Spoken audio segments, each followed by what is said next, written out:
repeat the title. So today we have Luca Delacretaz from University of Chicago talking about hydrodynamic fluctuations. Please, Luca. Okay. Yeah, thanks a lot for the introduction and the opportunity to speak. And thanks to you and the other organizers for keeping this this conference alive against all odds. I really enjoyed watching the last few talks remotely. Okay, so this talk will be about hydrodynamic fluctuations.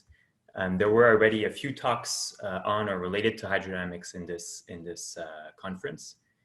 In particular, there was a really nice talk by Natalia on an effective field theory formalism that can capture these hydrodynamic fluctuations.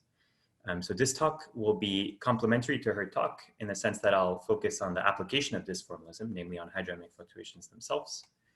And since I'll focus on the application, I'll try to make it as non-technical as possible.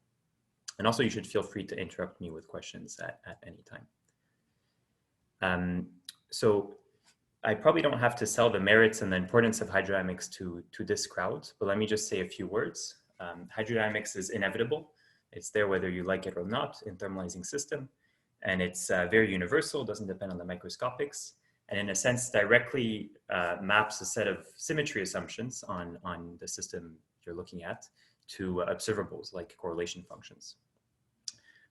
So it's okay. So it's very universal. It's highly relevant for experiments. We better understand it. We often think of hydrodynamics as a set of classical equations that we can kind of solve to get correlation functions. But the hydrodynamic fields, the collective excitations that make these hydrodynamic fields, can fluctuate themselves. And the point of this talk will be to explore the consequence of these hydrodynamic fluctuations. So let's get started. So as I said, any thermalizing system, whether it's quantum or classical, will be described by some form of hydrodynamics at late times. And the appropriate hydrodynamic description only depends on the symmetries, the global symmetries of the system. So just to name a few examples that you can have, for example, if you have energy or charge conservation, what you typically land on is a hydrodynamic theory of diffusion. Whereas if you have momentum conservation, you can get the Navier-Stokes equation, and so on. And really what's important here is that the hydrodynamic description only depends on symmetries. Systems with very different microscopics can have very similar hydrodynamic descriptions, which is why hydrodynamics is useful in so many fields, like condensed matter physics, but also high energy, soft matter, or statistical physics, and so on. So the first question that comes to mind is, how is such a universality possible? And the kind of simple explanation for this is that at finite temperature in generic systems, most excitations relax with some time scale that I'll call the thermalization time. So that if you wait for times later than this thermalization time, your system becomes very simple. And it's left with the quantities that can't relax because they're conserved. Conserved charges won't change. And conserved densities, their relaxation rate will be proportional to some power of their wave vector. So as long as we focus on the long distance physics, work with small enough wave vectors, these densities will be parametrically longer lived than generic excitations. And then hydrodynamics is basically the late time description of these coarse-grained quantities. So here I introduced an important quantity, the thermalization time, which you can think of as the onset time of hydrodynamic behavior. Or another way to think about it is as the UV cutoff of hydrodynamics. And just to give you a few examples, so in a system whose microscopics is weakly coupled, this thermalization time will be parametrically slow. It's going to be parametrically large in 1 over the coupling, because you have to wait a long time for the weakly coupled particles to collide and thermalize. On the other hand, in strongly correlated systems at high temperatures, we expect the thermalization time to be of order this famous Planckian time scale. All right, so let's see how it works in the simplest possible case where I have a single conserved charge, which could be charge or energy conservation. So it's going to be subject to a continuity relation like this because it's conserved. Now this equation also involves the current, which itself is not a slow density. However, at late times, the only stuff left in the game is these slow densities. So the current is going to have, we can expand the current in terms of these slow densities, and we'll do so in a gradient expansion. Okay, this is called a considerative relation. And the first term I can write down is this single gradient term here, which involves a coefficient that I don't know, that I'll call the diffusion constant. So then plugging this back into this equation, I get an equation for charge itself that I can solve. I can linearize around some charge density, and this will lead to this diffusive Green's function for the charge density, which has a single pole, a diffusive pole here that I plotted in the complex frequency plane. And this excitation is carried by this charge density. So here it's important to note that there are two expansions going on. There's a gradient expansion. As I said, there's going to be higher gradient terms here. And that expansion is always controlled, at least in principle, because as long as I focus on small enough wave vectors, these terms will be suppressed. But there's another expansion, which is an expansion in fluctuations of the fields. And this expansion is more subtle. It's only going to be controlled when interactions are irrelevant. And we'll see exactly when that happens. So here in this simple theory of a single conserved quantity, we got this simple diffusive mode. But as probably all of you know, more things can happen. A simple example is in regular fluid dynamics, where you have conserved energy and momentum. Here I worked out the relativistic case, but the non-relativistic case is similar. So in this case, the conservation laws look like this: conservation of the stress tensor. And again, we have to relate the currents back to the densities, the flow densities, or their associated potentials. And this is done through a considered relation like this, okay, which involves the pressure, energy, bulk viscosity, shear viscosity. And so again, we can get correlation functions for the stress tensor here by linearizing around equilibrium. And what we land with is a retarded Green's function for the stress tensor that looks like this. It has, again, a diffusive pole with a diffusion constant related to the shear viscosity, and a sound pole with some sound attenuation. So these are the two kinds of modes, these sound modes and diffusive modes, that I'll be focusing on. They're all over the place in hydrodynamic theories. So basically, a diffusive mode looks like this. It has, if you start with some kind of lump of charge, it's going to spread out in time diffusively, keeping the area of this under this curve fixed.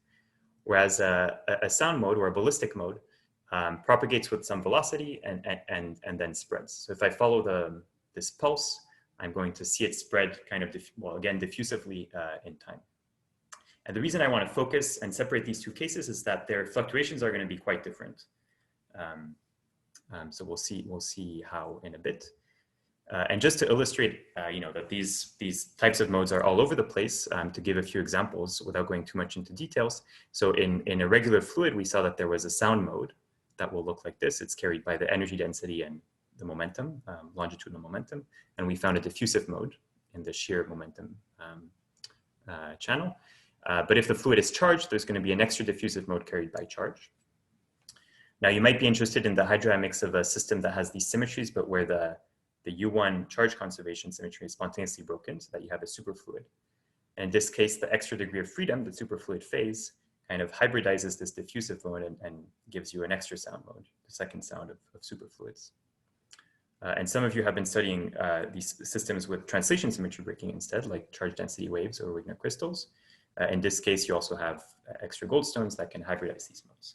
So we have, there's a lot of examples of these types of modes in a lot of different systems that are carried by densities or goldstones. There are some other types of modes that I won't be talking too much about. You can have, especially in anisotropic systems, you can have modes that look, sound like in some direction, but diffusive in another direction. This happens in stripes, for example, but also Alfvén waves in MHT. You can also have modes whose real part of the pole is higher order in K. This happens for so-called type 2 goldstones, like spin waves in a ferromagnet. And you can definitely cook up more exotic cases. But just for simplicity, I'll be focusing on these two cases. We'll see that they're already rich enough in terms of hydrodynamic fluctuations. So the first important question I want to address is when are fluctuations big? When are hydrodynamic fluctuations big in these cases? So let's look at the diffusive case first. So this is the hydrodynamic equation of motion that led to this diffusive mode. And now we want to see the effect of nonlinearities. So where do these nonlinearities come from? One place that they can come from is from the fact that the diffusion constant can depend on thermodynamic parameters like the charge density. There's no symmetry reason for it not to. So in general, it will. And so what I can do is Taylor expand this diffusion constant around my background charge density, so that the zeroth order term will just be this diffusive equation, but I'll have a correction that's nonlinear in charge fluctuations. And that involves the derivative of the diffusion constant with respect to charge density. So now we'd like to figure out how important this term is. So to know this, we need to know how to scale charge fluctuations. And there's an easy way to figure that out. You just have to remember what a diffusive two-point function looks like in space and time. So it looks like a Gaussian that spreads in time. It's basically what I drew here in red. And there's an overall power of time that you can find by remembering that if you integrate this correlation function over space, this will give you the total charge, so it better be constant. And that's indeed what integrating this Gaussian gives. So from this, we learn how charge scales with time or with frequency. It scales like frequency to the d over 4, which means that it scales with wave vector, or k, to the d over 2. Okay, so if we go back to this equation, we have our first two leading order terms that scale like k squared, omega and k squared. And this nonlinear term, compared to this term, just has an extra power of the charge density. So it has an extra power of k to the d over 2. So we see that it's always going to be suppressed at small wave vector, since d is going to be positive. So in this sense, interactions will always be irrelevant for diffusive systems. What about ballistic modes? So we can do a similar analysis for a ballistic, a kind of ballistic mode. This mode is going to have some kind of velocity. It's also going to have a damping, but the velocity is now more relevant. It has less gradients. So let's see what expanding this velocity leads to. So it's going to lead to these two terms, this nonlinear term that involves a single gradient. And to study how relevant it is, what we can do is go in the reference frame of the pulse. Okay, so just follow the pulse, so that these two first terms just become a single time derivative in this reference frame, and I have just kind of diffusive spreading in this reference frame. And in this frame, charge fluctuations again will scale like k to the d over 2. So that now, if we compare these terms, we again have k squared from the linearized hydrodynamics part. And this nonlinear term has a single gradient times the charge fluctuation. So it's going to go like k to the 1 plus d over 2. So here we see that the critical dimension is 2. And in dimensions smaller than 2, interactions will be relevant and charge fluctuations will be large. Something is going to happen there. So to summarize, hydrodynamic fluctuations are weak for diffusive modes all the time, and for ballistic modes in spatial dimensions larger than 2.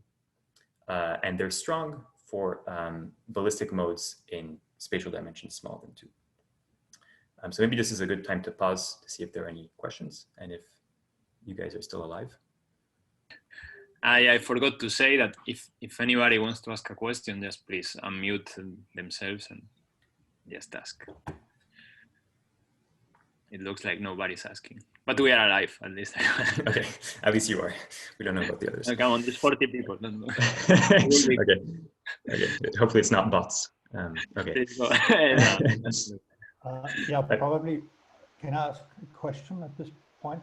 Yes. Yeah, go ahead. As I said, just go ahead when you have a question. Yeah. So this is just dimension on how things scale. Yeah. When we do ADS-CFT, usually we ignore these fluctuations, right? Yes, yes. It seems so.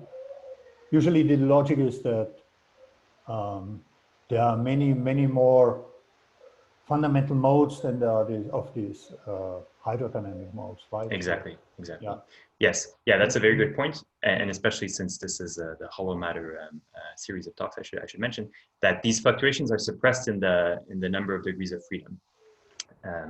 So they do occur in holography, but it's 1 over n or 1 over n squared effects, and they're a bit harder to see in holographic systems.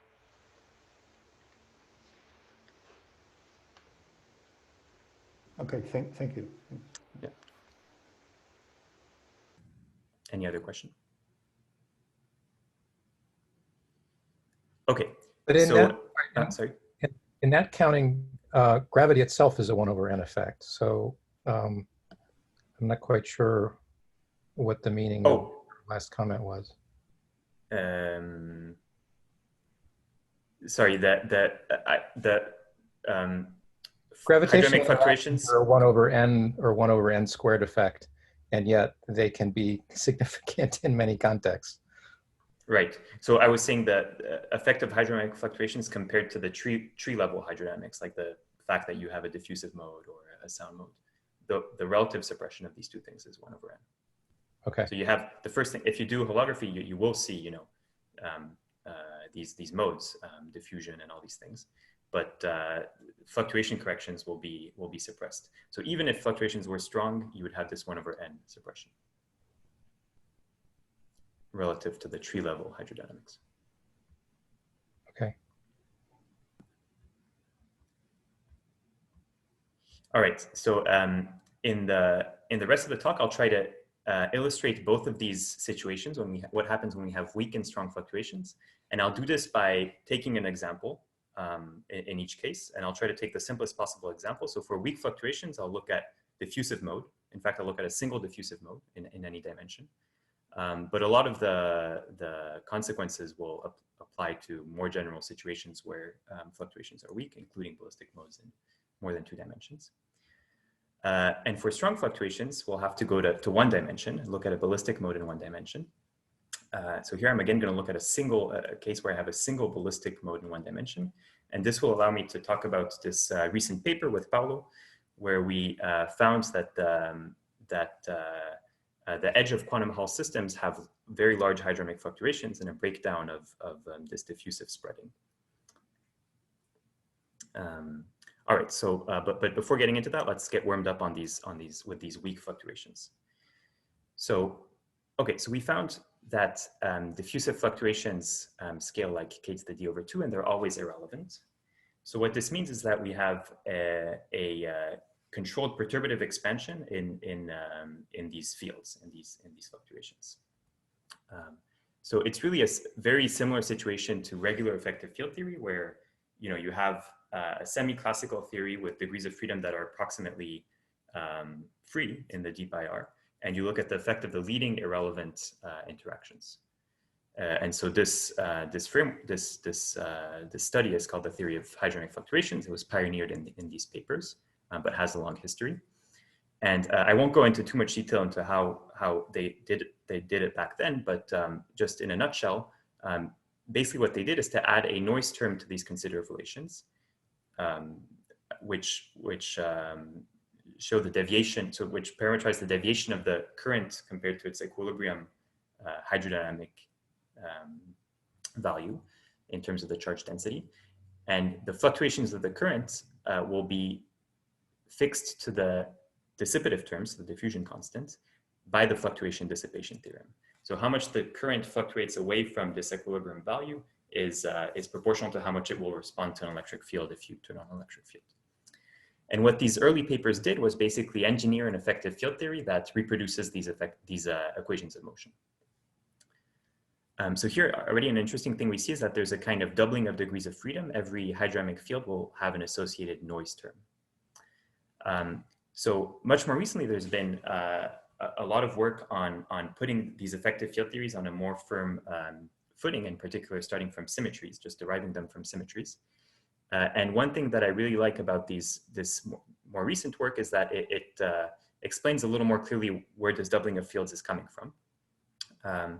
Namely, so the explanation is the following. We're in a thermal state, so we need to time evolve a density matrix, which has two, it's a density matrix, a thermal density matrix, so it has 2 legs. And so the natural way to time evolve it is on a Schwinger-Keldysh contour. And so so our path interval will be formulated on this Schwinger-Keldysh contour, and this will naturally lead to doubling of degrees of freedom. And under RG, these degrees of freedom will mix. This is nicely explained in this paper. And in the IR, we'll be left with some effective field theory where both of these degrees of freedom are interacting.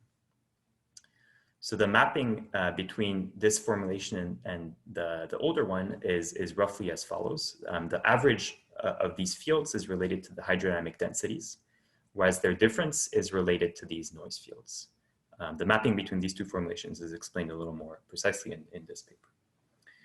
But for the purposes of this talk, I'm going to use a slightly simplified treatment of hydrodynamic fluctuations just to kind of put some technical complications under the rug and focus on conceptual, on kind of qualitative features.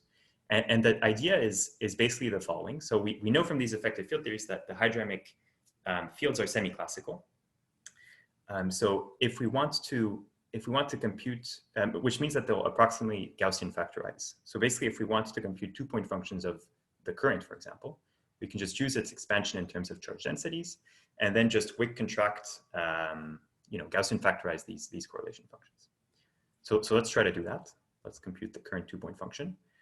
We'll have Feynman diagrams that look like this. The linear term will give us this constant piece, which is just the Einstein relation for a diffusive system. The DC conductivity is a constant.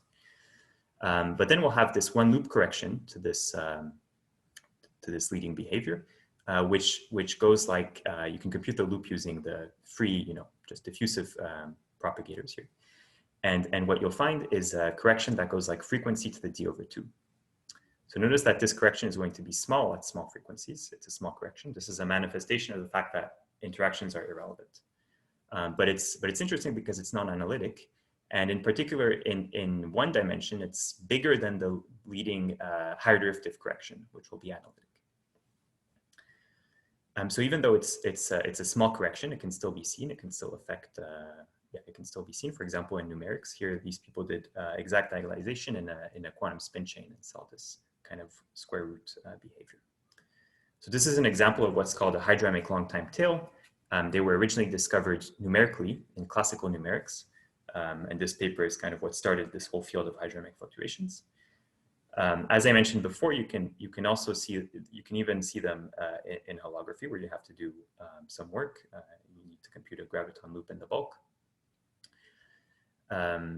Because these tails, I didn't write it here, but there's a suppression by basically the local degrees of freedom. So they're going to be 1/n suppressed in large n theories. And there's been some recent interest in the context of quark gluon plasma for these long time tails as well. Okay, so one thing we can also look at is the effect of hydrodynamic fluctuations at finite wave vector, and we'll see some interesting things happen. So we can do a similar calculation, but keeping the wave vector finite. And what you find, so you can kind of resum these one loop corrections to charge diffusion, and you get a self energy, a kind of universal correction to diffusive behavior. And this self energy looks like this, so it's not analytic. Okay, it's coming from a one loop correction. If you look at the total power of k, you'll find that it's some positive power of k, this expression. So it's always a subleading correction to diffusion. Okay, again, a manifestation that interactions are irrelevant. But it has this interesting non-analyticity, which is not at the diffusive pole, but rather halfway to the diffusive pole. That's where the branch point starts. So this might remind you of the analytic structure of propagators in quantum field theory. If you have a free massive particle, it just has a single pole at the mass at p squared equals m squared. But if the particle is weakly interacting, it's going to have a branch cut with a branch point that starts at the threshold for production of several particles, of 2 particles here. And so a similar argument can be used to found the location of this branch point without doing any hard loop calculation. And the idea is basically to just take one of these diffusion loops, cut it, and put the internal legs on shell. So basically, I'm going to impose that both of these legs sit on the diffusive pole. And then you look for the smallest frequency at a fixed k that can satisfy these 2 equations, and that's how you can land on the location of the branch point. So it's a bit surprising that the location of the branch point is even closer to the origin than the single pole. It looks like it might swamp the IR behavior and basically hide regular diffusive behavior. But the reason this doesn't happen and that diffusion survives is that the discontinuity across the branch cut is suppressed by gradients. So it's just a small correction to the Green's function. If you're not satisfied with this argument for the location of the branch point, there's an even simpler argument in real time. And actually looking at correlators in real time will lead to a surprise. So I want to go over this argument. So let's again try to go through the same thing, but for a correlation function at finite wave vector as a function of time. So here this O is some operator that's allowed to overlap with various powers of the charge density. And so the leading correlation function in the diffusive system will be controlled by a single diffusion, and the correlation function for diffusion in time and wave vector looks like this. So things decay exponentially, but with a very slow decay rate with the diffusion time. But here the higher loop corrections will involve two diffusive propagators. And really it's going to involve a loop over an integral over the loop momentum. But basically the part that will dominate is when you give half your momentum to each diffusion. And so what this is going to look like, each diffusion is going to have half the momentum. So there's going to be a k over 2 squared. And then I'm squaring the whole thing. And so that's how you get this factor of 1 over 2. Okay. And then this prefactor is there again because interactions are irrelevant. So this term is suppressed at small wave vector. So the leading behavior will be this first term, at least at times not too late, so that the exponent doesn't matter. Okay, so if we're at times later than the thermalization time, but before the diffusion time of the mode at that wave vector, we'll have this behavior. But if we wait a bit longer, these exponents are going to start to matter, and this 2 diffusion decay channel is actually slower because of this 1/2 than the single diffusion channel. So at late enough times, it's going to be able to overcome the suppression by powers of k. And the 2 diffusion channel is going to control the correlator at late times. So this should kind of raise a red flag. I just told you that interactions are irrelevant, but somehow these irrelevant interactions are controlling the leading behavior of the correlation function at late times. And I should say, since we talked about holography, that in a large n system, there's an extra factor of log n, so you have to wait a bit longer, but this will also happen if you wait for times larger than diffusion time times log n. Okay, so this is an example of dangerous irrelevance. We have an irrelevant interaction that actually, if you that kind of comes back to haunt you. And this doesn't stop here. At some point, the higher order terms are going to be important. We can look at the contribution of an n diffusion term. So it's going to be, because again, interactions are irrelevant, it's going to be even more suppressed. We'll have a larger prefactor, k to the d times n. But for the same kind of kinematic reasons, the exponent is going to be slower. So at times later than the diffusion time, we can kind of figure out there's going to be a competition between the suppression due to irrelevance and the reduced decay rate. And the channel that dominates, the number of diffusion in the channel that dominates will depend on time. And you can just find it by finding the biggest contribution, and it grows with the square root of time. So if you plug this back in here, you'll find that the correlation function at these late times, instead of decaying exponentially, decays with this stretched exponential behavior, like e to the minus square root of t. So on a plot, this is what it would look like. So here I'm plotting the correlation function at finite wave vector in a diffusive system as a function of time.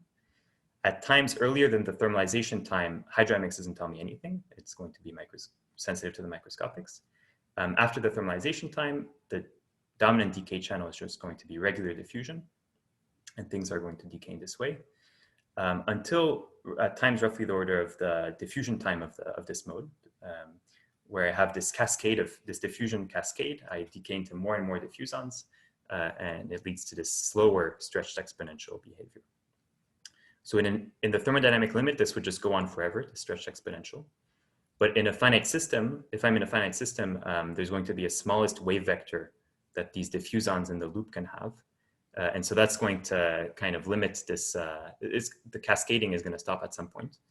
And the decay will again be exponential at late times. And the time at which this happens is called the Thales time. So it's a time that scales with the power of the system size. So then this decay will go on until the correlation function is exponentially small. And then in a quantum system, that's when you would expect to see onset of random matrix theory, but that's beyond hydrodynamics. Okay, so we have this kind of rich behavior of correlation functions, even in the simplest diffusive systems. That's the main thing I wanted to say about weak fluctuations, and I hope this gets you excited for what's going to happen when fluctuations are strong. But maybe I'll pause here for questions before going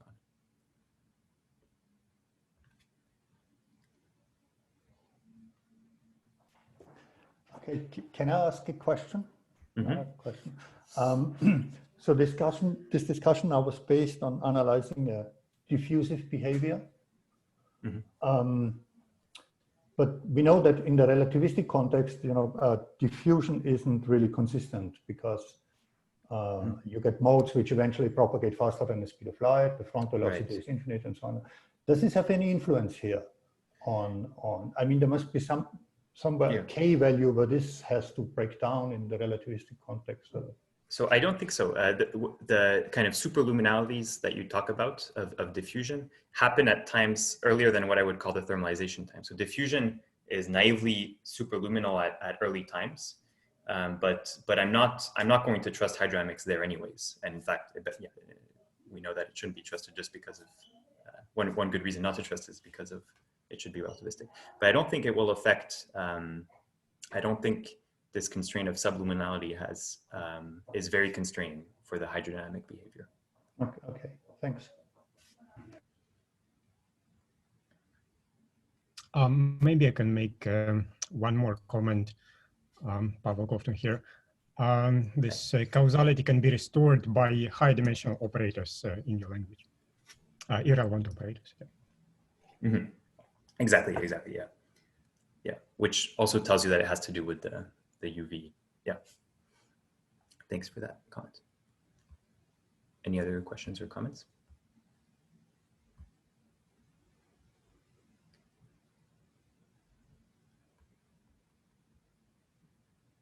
Okay. All right, so let me move on to strong fluctuations. So here the system, let me tell you about the system we're going to consider. So now I'm actually going to talk about a physical system. So the systems we're interested in here are quantum Hall systems, which are gapped. But as you probably know, the edge of quantum Hall system supports gapless excitations. They're often thought in terms of chiral channels or CFTs and so on. As theorists, we like to think of these of the quantum Hall problem at zero temperature. But on the other hand, it's been known for quite some time since this paper, I think, that thermalization on the edge is crucial to explain the experimental data. Because if there wasn't thermalization, you would see experimentally this huge number of edge modes. For some fillings, there's a large number of chiral liquid channels that are predicted on the edge, and they're just not seen. Experimentally, what you see, the modes you can see propagating on the edge are the charge mode and sometimes the heat mode. So they're related to conserved quantities. They're hydrodynamic modes. Whereas the other modes are kind of lifted, relaxed by thermalization. So we know thermalization happens, at least in a number of quantum Hall systems. And the natural question I want to ask next is, what is the hydrodynamic description of the edge? And so here I want to stress that I will not assume that momentum is conserved. So this discussion will be robust against disorder. And I'm basically only going to assume charge conservation, which is anomalous. And in a nutshell, let me give you our kind of results in a nutshell before going into details. So the collective charge excitation, we'll see that because of the chiral anomaly, it's ballistic instead of diffusing. So it has this kind of, at the linearized level, it has this kind of biased diffusion behavior that was pointed out in this paper. But as you now know, we should be careful with ballistic modes in one dimension. And in fact, we'll see that hydrodynamic interactions are relevant in this system, and they lead to a breakdown of this diffusive spreading of this chiral front, and instead drive the system to a new dissipative universality class, which is the so-called KPZ universality class, and which in particular has a dynamic critical exponent of z equals 3/2 instead of z equals 2 in diffusion. So there's still a chiral mode, okay? That's still true. In fact, it's kind of protected by the anomaly in some sense, but its broadening is anomalous, and it broadens with wave vector to the 3/2. Another consequence of these large hydrodynamic fluctuations is that they lead to singular low frequency transport on the edge. The optical connectivity on the edge, instead of satisfying the Einstein relation, instead of going to a constant at small frequency, is singular and diverges like 1 over frequency to the 1/3. So here I want to stress that this is a small a singularity at low frequencies, which is pretty unusual. Usually, precisely because of hydrodynamics, connectivities and response functions are analytic at low frequencies, at frequencies much smaller than the temperature, for example, because hydrodynamic correlation functions are usually analytic. And instead, the kind of non-trivial physics is in the temperature dependence, for example, of transport parameters. So the only way you can have these kind of singular optical connectivities at low frequencies is when hydrodynamics itself breaks down and hydrodynamic fluctuations are large. Okay, so we'll also see that heat diffusion similarly breaks down, but I'll focus on charge first. And there's some generalizations to higher dimension that I might talk about in a bit. So there's kind of 3 cool aspects that appear in this problem that I want to mention. The first is that there's an interesting hydrodynamic theory that describes a condensed matter system without momentum being the long-lived quantity. So it's not, this hydrodynamic description is not, it is robust against disorder. Okay, I'm not, in fact, disorder is on our side. It's getting rid of the things of momentum, which we're not assuming is conserved. The only conserved thing will be charge. The other cool thing is that there's an anomaly. There's the 2D chiral anomaly. And it's been appreciated for some time, the effects of anomalies in hydrodynamics. They lead to a number of phenomena. And often these phenomena are pretty subtle, but here it leads to a very dramatic phenomena, which is that it's going to cause, and this is the last point, it's going to cause large hydrodynamic fluctuations. Okay, so let's see the problem we have. So it's really the same as before. We have a single charge with a continuity relation, and the only difference is that there's now an anomaly, the 2D, the 1 + 1D chiral anomaly, which in this notation looks like this. So basically, what it's telling us is that if I turn on an electric field, then there's an inflow of charge from the bulk of my quantum Hall system to the boundary, and the anomaly coefficient. So here I'm dropping factors of 2π and so on. But the anomaly coefficient is given by the filling fraction of the quantum Hall system. Okay, so it's been understood how to incorporate the effect of anomalies in hydrodynamics since this paper. Basically, anomalies fix terms in the considered relations. And in this original paper, they were looking at the 3 + 1D chiral anomaly, where the anomaly fixes a 1 derivative term in the considered relation. But the 1 + 1D chiral anomaly fixes a 0 derivative term in the considered relation, namely this first one here. And then I'll have the usual diffusive term. Here I just wrote it in terms of the chemical potential instead of the charge. Okay, so this leads to an equation of motion for charge that, instead of being just diffusive, has this ballistic part with a speed of sound that's related to the anomaly. But the speed of sound itself is not universal. It's not some protected number. It also involves the charge susceptibility. Okay, so now we could first linearize these equations like before to get a kind of tree level, Green's function, and it's going to look like this. It looks diffusive, except it has this kind of biased diffusion behavior. There's a ballistic part with some diffusive spreading. So if I start with a lump of charge on my edge, it's going to propagate. It's going to be right moving, for example, depending on the sign of filling, and spread diffusively. Okay, but of course, as you know now, we should be careful with nonlinearities, and in particular, the velocity, since it's not universal, it can depend on thermodynamic quantities like the charge density through the charge susceptibility. Okay, so we'll have nonlinear terms like this, and as we saw before, these nonlinear terms, since we know how to scale charge, are relevant. They're more important than the leading dissipative term. And so they will lead to a breakdown of diffusion. So this is telling us that something interesting will happen, but it also tells us that we lost perturbative control. We no longer have a kind of a semi-classical effective field theory. So what can we do? how can we regain control? So one thing we could do is do dimensional regularization. As we saw, things become less relevant in higher dimensions, and we know that the critical dimension is 2. So we could work in 2 dimensions and then kind of do epsilon expansion to study perturbatively what's happening. And this can be done. In fact, the theory, this kind of generalization of this theory to 2 dimensions is interesting in its own rights, because it describes these so-called chiral surface metals, which are layered quantum Hall systems. So we look at this in the paper, in fact. But can we be more ambitious and hope for an exact solution in 1 dimension? So if you come from the quantum critical community, you'd probably think this is hopeless. We have a relevant interaction. There's no small parameter in the game. How will we be able to say anything exactly?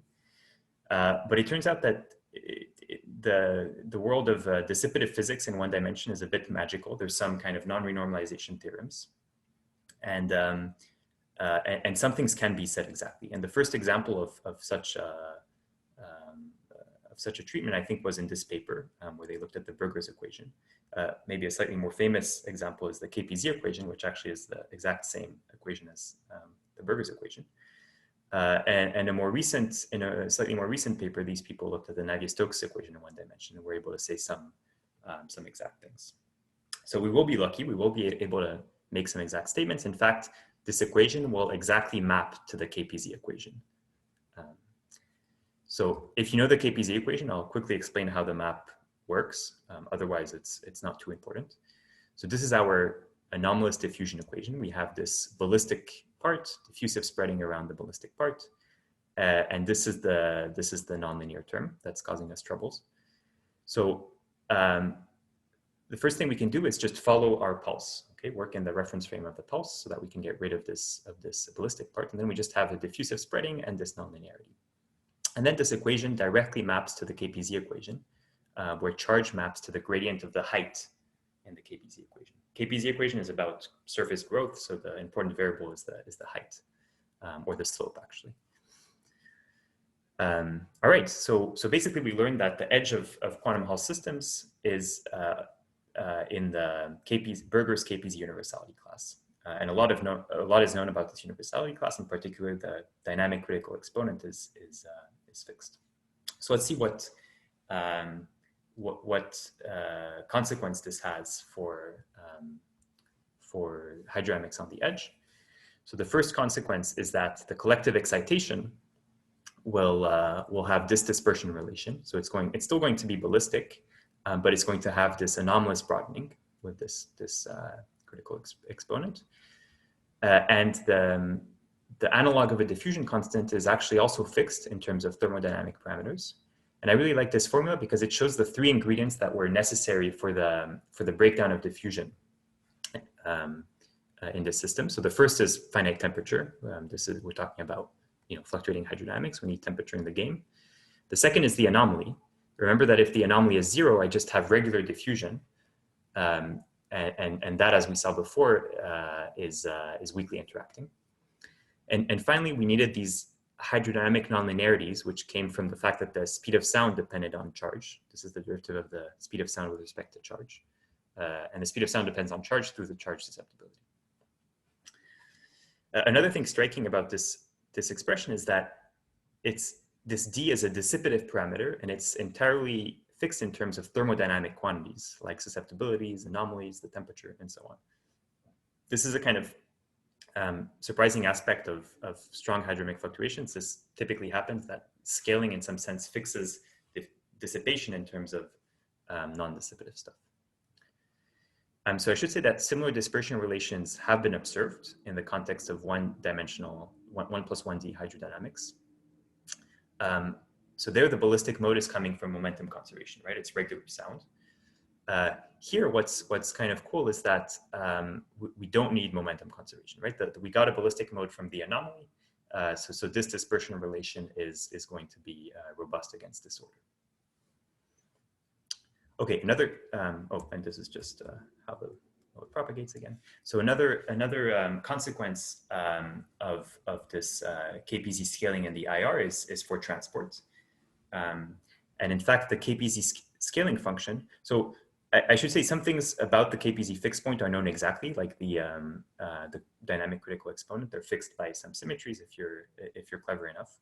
But some things are not fixed exactly, like the KPZ scaling function. And in fact, correlation functions at the in the IR will be given in terms of some scaling function, which is known numerically to high precision, but there's no analytic expression for it. However, some of its limits are known. And so from this KPZ scaling function, we can get the optical conductivity on the edge, which ends up having this singular 1 over frequency to the 1/3 behavior. And the coefficient is just known is known numerically and involves these factors. Okay, so these are kind of the two main results of this paper with Paulo, this anomalous dispersion of edge modes and singular connectivities on the edge. So now all this has been with a single hydrodynamic mode on the edge. Of course, there's another mode that is natural to take into consideration, heat. Heat is also conserved. It has a slightly less special status than charge on the edge because it's easier for heat to leak out in experiments. But you know, we trust our experimentalist friends. They know how to make good insulators. So let's assume heat is just conserved on the edge. And let's include it now. So let's first include it and completely neglect thermoelectric effects. So if we just have kind of separate, you know, a heat mode and a charge mode, they're just going to do their own things. And the heat mode will also propagate chirally if the bulk has a thermal Hall connectivity. And the conclusion will remain the same. We'll have two decoupled KPZ fronts, okay, that just spread with their own velocities, their own non-universal velocities. And it turns out that this conclusion is actually survives against thermoelectric effects, basically because these two modes, although they're strongly interacting with themselves, they don't really like to interact with each other. It's kind of kinematically disfavored for these two sound modes to interact with each other. So basically, thermal transport is similarly singular and has this weird optical finite frequency behavior. So there's one special case that's a bit different, which is for quantum Hall systems where the thermal Hall connectivity vanishes. So this happens, for example, for the nu equals 2/3 states. And in this case, the heat mode is not ballistic, right? It's just kind of stays in place like this. And the linearized analysis would tell you that it's just simply going to diffuse. Okay, there's no ballistic part. So I told you before that diffusive hydrodynamic excitations always, the interactions are irrelevant. But here there's something a bit special, which is that this heat mode is going to be coupled to a mode that's strongly fluctuating, this KPZ charge mode. And so even though the heat mode doesn't have these relevant self-interactions, because it's not ballistic, it does talk to the charge mode, which is strongly fluctuating. And so you have a kind of a problem of these two coupled equations. And this turns out to be an open problem in stochastic physics to find the critical exponents of this system. It's not known. But there's a completely uncontrolled approximation that gives the following critical exponent, which turns out to be very close to what people observe numerically. So, okay, it might be close to truth. And so what we would find is that this heat mode, instead of spreading diffusively, spreads with this funny power of K. The optical connectivity is still singular, but it has a slightly different power because it talks to this softer heat mode. Okay, so let's see, I still have some time. So I'll talk a little bit about experiments. So our two main predictions are the singular edge transport and anomalous damping of edge modes. It's a little bit difficult, as far as I know, to look at to study optical connectivities of edges. What's usually done is you shine light against the surface, and then you can measure the optical connectivity of the surface. So it might one way could be to look at these chiral surface metals. But this prediction actually seems much more promising to compare with experiments, because these edge modes have been studied a lot already. They've been seen in a number of systems, for example, in gallium arsenide, which is probably the most famous quantum Hall system, but also in graphene, in cold atoms. And so these edge modes have been observed a lot. Their damping hasn't been studied too carefully, although it is known, it is well established that the damping has this linear dependence on filling and a weak temperature dependence. But the wave vector dependence hasn't been studied too carefully. In fact, the only paper we found that studied it gave us a lot of hope because what they found was a magnitude of the damping that increases with a frequency or a wave vector somewhere between linear and quadratic, which is exactly consistent with what we would like. Okay, but this is an old paper, and my experimentalist friends tell me to be careful with these old papers. Techniques have substantially improved, so it would be nice to kind of confirm this behavior in more modern experiments. So there was this interesting case when we have a vanishing thermal Hall connectivity. And what's interesting here is that the heat mode kind of is not ballistic, so it stays in place. And in fact, it spreads on both sides, and it leads to what's called upstream heat transport. So it's a situation where it's easier to measure the heat mode. Of course, it's always harder to measure heat, right, in general, than charge. But here, because it's the only thing going upstream, it's a bit easier to measure. And there's some experiments that have been measuring this heat mode. So there it would be interesting if we could see some of this anomalous behavior in these experiments. In particular, there's something these experiments found was that there's much stronger finite size effects in this setup for the nu equals 2/3 state than in other states, which might have something to do with the fact that the modes are even softer in this case, as we found here. Okay, so that's basically all I wanted to say for today. Thanks a lot for tuning in, and I'll take questions. Thanks, Luca. Yeah, I'm sure there will be some questions. So please, whomever wants to ask a question, just unmute themselves and ask. Hi, Luca. Thanks for the talk.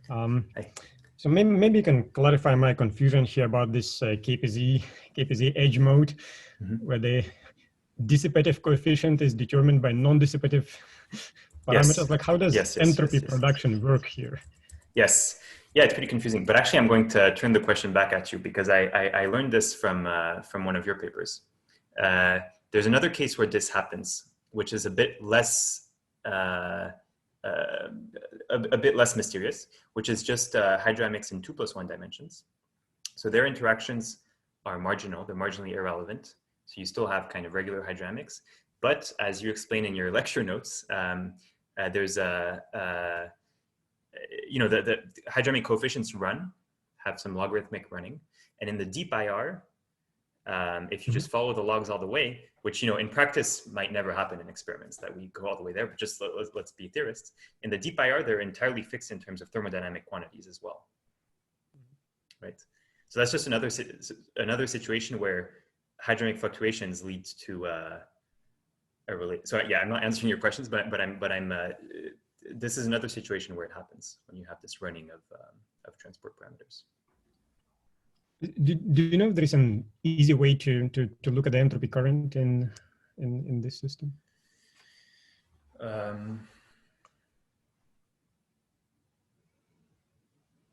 I don't know. Yeah, I think you could probably. I mean, this guy could be the heat mode, right?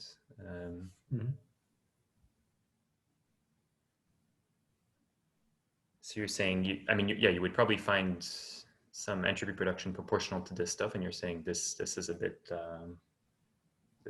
weird.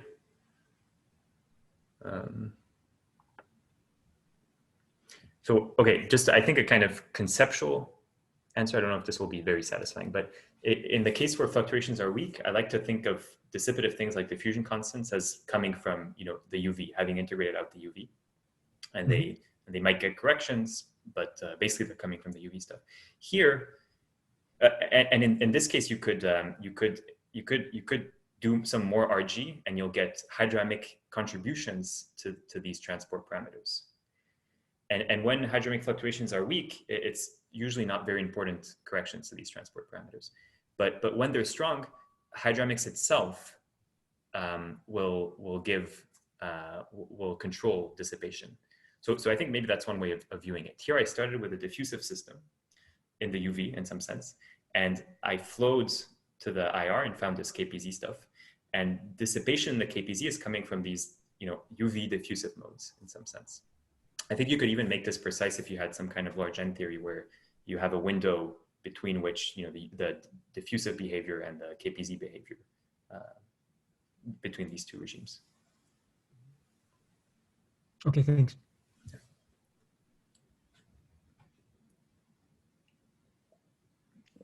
Hi, Luca. I have a question about the counting of one-way and correction. Mm-hmm.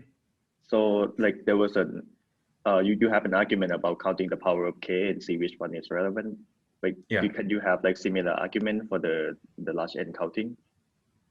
Like just seeing from similar argument that you made at the beginning, or is there a clear way to do that? Yeah, there's not a scaling argument, but let me just go to where I see. Yeah, there's not really a scaling argument that tells you. Let's look at the diffusive guy.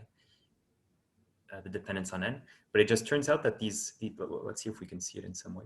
Yeah, I mean, it's, charge, okay, here I suppressed, okay, charge hydrodynamic correlation functions are always proportional to, maybe I wrote it in the case of the relativistic fluid, to the number of degrees of freedom. Here you see it for relativistic fluid, there's the entropy density, okay? Mm-hmm. Or even in the diffusive case, there's this susceptibility, which is going to count degrees of freedom. So correlation, and this is kind of the semi-class, this is the thing so this is going to have powers of N.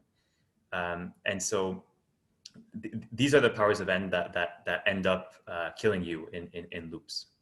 So they're kind of like a loop counting parameter. So notice that we don't need a loop counting parameter, right? Because when interactions are irrelevant, it's like in a regular effective field theory, the coupling, the natural coupling is, interactions are suppressed by the cutoff in some sense. They're suppressed by the energy scale you're looking at divided by cutoff.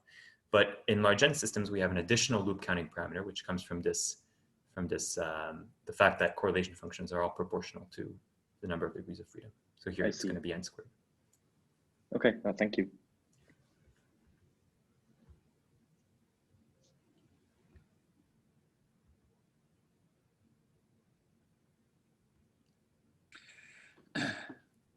There's no more questions. Let's see. Well, we can thank you again. Maybe there's, Carlos, please go ahead. There's just one question. So you talked about charge current and heat current. Have you thought about spin current as well? Yes. Yeah. Thanks for the question. Yeah. So for example, in the quantum spin Hall effect, you could ask about this. So yeah, this stuff. In fact, all it requires is a chiral edge mode. So, also another example is topological superconductors or quantum spin liquids that are gapped in the bulk and have this. Their charge is not really doing anything interesting, but heat is the main player in the game. And there you would expect a similar situation. And then, as you say, you could have spin, anomaly and flow of spin. And anomalous dynamics of spin on the edge. So yeah, I think a similar conclusion would hold for spin. With some, spin is not going to be allowed to mix with charge, for example, but on its own, it's going to have, I expect it to have some KPZ dynamics as well. Mm-hmm. Okay. Thanks.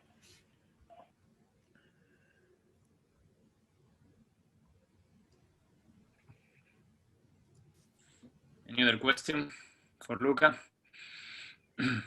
Last chance. Okay. So it looks like there's no more questions. So thanks a lot, Luca, for this very nice talk. And that will be all. Just let me say that next talk is in a week from now, so May 5th, and it will be Eric Mefford from Paris talking about transporting quantum clean superfluids. So see you next Thursday, and thanks again, Luca, very much for your talk. Thanks. Bye, everyone. Bye. Ciao.